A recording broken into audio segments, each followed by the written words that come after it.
আসসালামু আলাইকুম প্রিয় নবম দশম শ্রেণীর শিক্ষার্থীবৃন্দ, সবাই কেমন আছো? আজকে আমাদের অসীম ধারার টপিক হলো পৌনঃপুনিক দশমিকগুলোকে মূল দিয়ে ভগ্নাংশে প্রকাশ করা। এখন দেখো পৌনঃপুনিকটা কি, একটা কোশ্চেন আসতে পারে।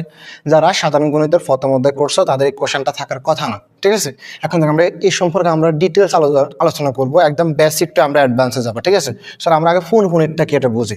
যেমন ধরো আমরা অনেক সময় ক্যালকুলেটর √2 দিই, √3 দিই, √7 দিই, মান আসে একটা, ঠিক আছে?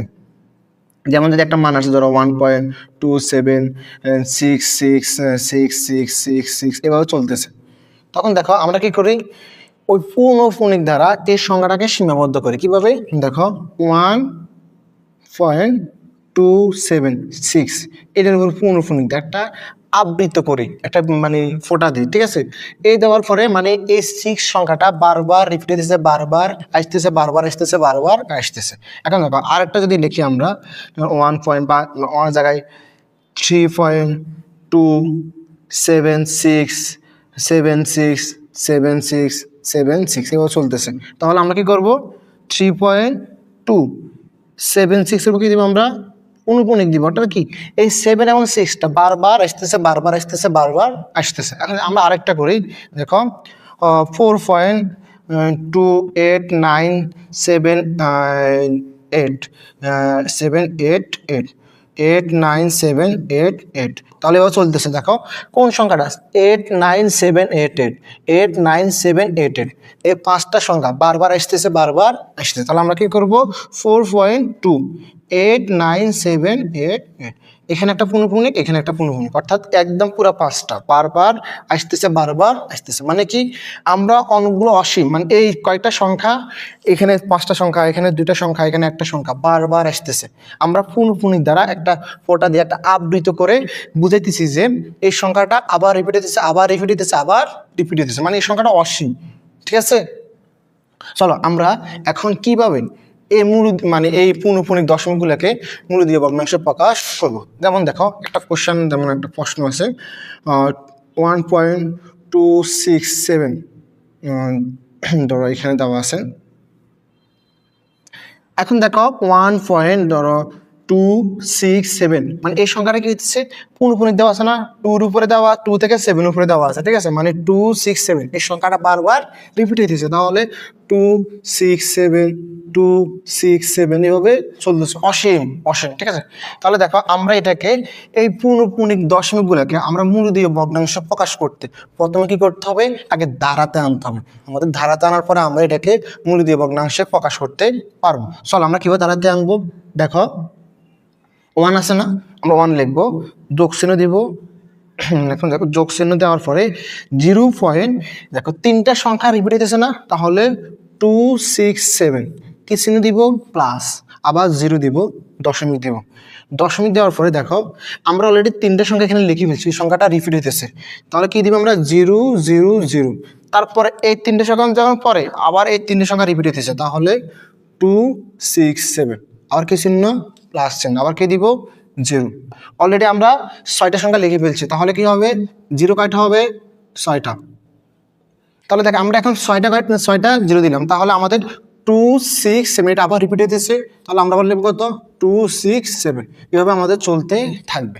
এখন দেখো কোশ্চেন আসতে পারে, স্যার আপনি কেন 1টা বাড়িয়ে দিলেন? তুমি ক্যালকুলেটর হিসাব করে দেখবে যে ঠিক আমি এখানে যোগ করলে ঠিক এই মানটা এখানে আসবে।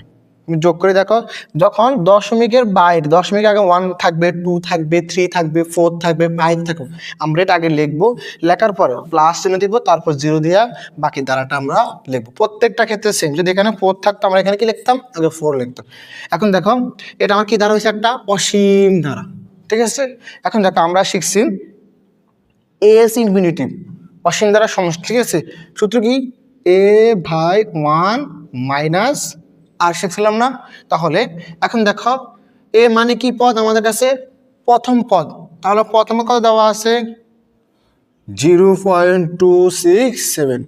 আর মানে কি, সাধারণ অনুপাত, মানে কি, যদি আমি তৃতীয় পদ নিই, দ্বিতীয় পদ ভাগ প্রথম পদ, যদি আমি তৃতীয় পদ নিই, তৃতীয় পদ ভাগ দ্বিতীয় পদ, মান একদম সেম আসবে। তাহলে দ্বিতীয় পদ নিলাম 0.0000267 আর প্রথম পদ হচ্ছে 0.267। আমরা যদি ক্যালকুলেট করি, 0267 সরি 0.000267 ভাগ 0.267 মানে হচ্ছে আমাদের কাছে 0.001। এখন দেখো, এখন আমাদের আর কোনো কাজ নেই, আমাদের কাজ হচ্ছে কি দেখো, এখন বসাবো। এখন দেখো আমরা কোন ধারার মান বসাইতেছি, দেখো একদম ভালো করে খেয়াল করো। আমরা এই ধারাটার কি করেছি দেখো, অসীমতা সমষ্টি নির্ণয় করতেছে, মূল দিয়ে ভগ্নাংশ প্রকাশ করতেছে, বাট আমাদের এই ধারার বাহিরে ব্র্যাকেট দিয়ে কি ছিল, 1 আছে না, 1 প্লাস আছে, তাহলে আমরা কি দিব 1 প্লাস, কি দিব 1 প্লাস, 2 থাকলে 2 দিতাম, 3 থাকলে 3 দিতাম। শুধু প্রথম পদ কি দেওয়া আছে 0.267 আর 1 মাইনাস 0. চলো আমরা এই রিলেটেড আরেকটা মানে কোশ্চেন সলভ করি, তখন তোমরা আরো ক্লিয়ার হয়ে যাবা। দেখো দেওয়া আছে ধরো 4. একটু বড় করে লিখি, একটু 4.127 পূর্ণফনিক। তাহলে দেখো কোন সংখ্যাটা ডিভিড হবে 2 আর 7, কারণ ওই দুটো সংখ্যার উপরে পূর্ণফনিক আছে, তাহলে কি হবে 1.4272727 এভাবে চলতে থাকবে। এখন আমাদের কাজ কি, ওই ধারাতে রূপান্তর করব।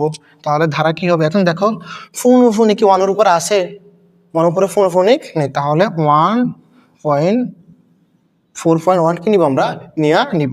তারপর কি চিহ্ন দিব, প্লাস চিহ্ন। তারপর কি হবে আমাদের 0. এই দেখো 027, তারপর হবে কি প্লাস চিহ্ন 0. কেন তো এখানে 0 দিয়েছি দেখেন, 3টা না, তাহলে একটা তো নিয়ে নিচ্ছে, আবার কি হবে 0 হবে এখানে, তাহলে 3টার জন্য 0.0027। তারপর কি হবে আবার প্লাস চিহ্ন, কয়টা 0 হবে 5টা, 0.000027 ডট ডট। আমাদের ধারা নির্ণয় করা আমাদের কাছে শেষ। এখন আমাদের কাজ কি, মূলদে ভগ্নাংশ প্রকাশ করবো, এসি অসীম ধারা না, তাহলে এস ইনফিনিটি সমান সমান a/1 মাইনাস আর। তাহলে বলো তো এ মানে কি, প্রথম পদ না, এ মানে আমাদের কাছে প্রথম পদ, কত দেওয়া আছে 0.027, আর মানে কি হবে এই পদ নিলে এই পদ ভাগ এই পদ, তাহলে কি দেওয়া আছে 0.00027 আর 0.027, আর মান বের হবে একটা।